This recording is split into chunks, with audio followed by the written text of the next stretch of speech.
Ito nga pala yung second day trip namin ng Obong Yasumi. At ito nga, papalabas na kami ng expressway.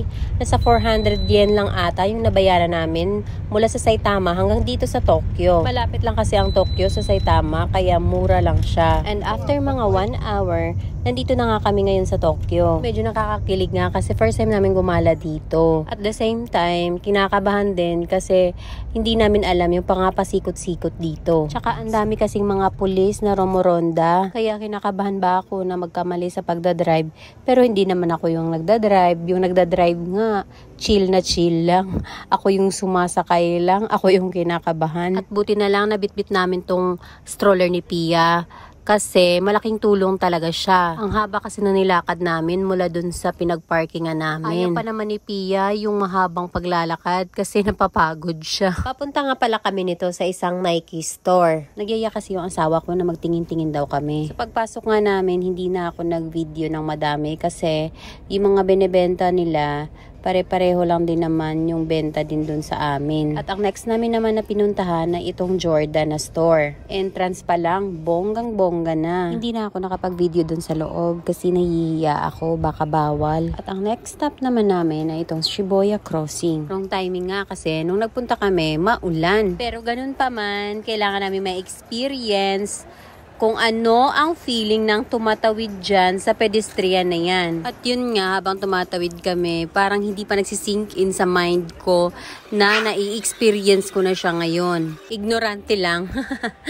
Pero kasi masaya ako na nai-experience na namin to ngayon at lalong-lalo na kasama pa namin yung mga bata. And fast forward, nakapag-check-in na pala kami sa hotel na tutuluyan namin ng isang gabi. And after namin maligo, nag-decide kami na bumaba para kumain ng dinner. Sabi ni ate, gusto niya daw kumain ng ramen. Buti na lang merong ramenan dito malapit sa hotel. Marami din mga tindahan at mga restaurant na nakapalibot dito.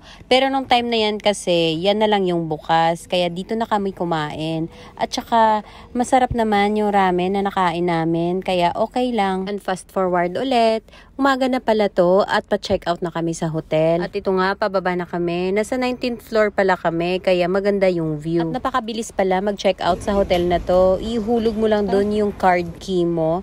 At yun, check out na. Wala nang pirma-pirma. At paglabas nga namin sa hotel, dumiretso muna kami sa parking lot para ilagay yung mga gamit namin. May pupuntahan kasi kaming isang tourist destination dito na malapit sa hotel na to. Kaya dito na pinili ng asawa ko na mag-check-in. Alam niyo ba yung movie na 47 Ronin?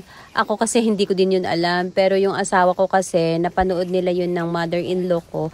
Kaya gusto niyang puntahan. Wala pang masyadong mga tao nung time na yan kasi masyado pang maaga. At before ka makarating doon sa pinakalooban, meron na nagtitinda ng mga souvenirs. At nandito na nga kami sa The Graveside, sa 47 Samurai. Actually, inaikwento na to ng asawa ko sa akin dati kung ano yung story nitong 47 Ronin. Nakalimutan ko na kasi, pero pag gusto nyong panoorin, meron ata ito sa YouTube. And after namin dun sa 47 Ronin, dito naman kami dumiretso sa may Statue of Liberty. Kunting video lang yung nagawa namin dyan kasi nga baka maabutan na naman kami ng ulan. Mahirap na, lalo na't may mga batang kasama. Pero feeling ko mas maganda to sa gabi kasi makikita dyan yung Rainbow Bridge. And after naman namin dun, dumiretso kami dito sa Diversity. Yung si Gundam. Pero before kami pumunta dun sa kay Gundam, kumain muna kami. And after namin kumain, nag-request yung mga bata na gustong kumain itong cotton candy, kaya pinagbigyan na namin. At may mga bata na naman na natuwa. At ito na nga si Gundam. Sobrang laki niya talaga sa personal. Pero feeling ko, mas maganda din siya sa gabi kasi may mga pailaw yan siya. Sinadya talaga namin na puntahan yan siya kasi nga, parang ililipat na daw siya sa ibang lugar. So, at dito nagtatapos ang aming Obong Yasumi adventure.